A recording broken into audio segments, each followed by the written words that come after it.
দুঃখের সহিত বলতে হচ্ছে যে আমরা সবাই যে রাম মন্দিরটা হয়েছে সেই রাম মন্দির অপসারণের দাবিতে কথা বলছি।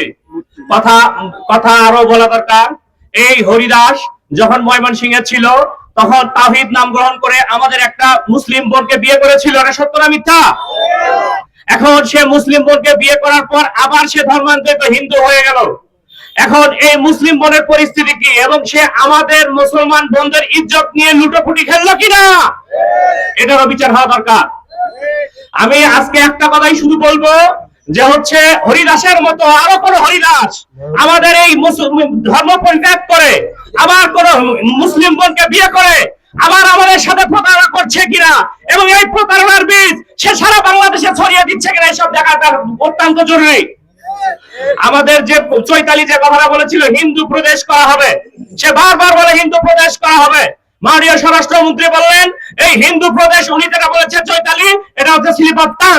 প্রশ্নই ওঠে না, আমরা যদি কখনো এই ধরনের কথা বলতাম হিন্দুরা বের হয়ে যাও, হিন্দুরা গায়বাধা ছেড়ে চলে যাও, তাহলে কি সেটা স্লিপ অফ টাং হতো?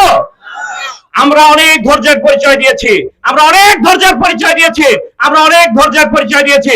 যদি আমরা ধৈর্যের পরিচয় না দিতাম তাহলে ওই রাম মূর্তি ওখানে আর থাকতো না, সেটা গুড়িয়ে লাঠি দিয়ে গুড়িয়ে ধ্বংস করে দেওয়া সম্ভব ছিল আমাদের দ্বারা। আমাদের শুধু একটাই কথা, এই রাম মূর্তি অপসারণ করার পাশাপাশি তার হচ্ছে এই আয়ের উৎসগুলো কোথায় তার পূর্ণাঙ্গ তদন্ত করতে হবে।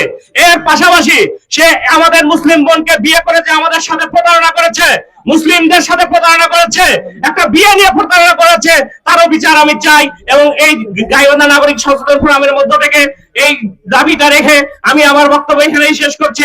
আসসালামু আলাইকুম ওয়া রাহমাতুল্লাহ।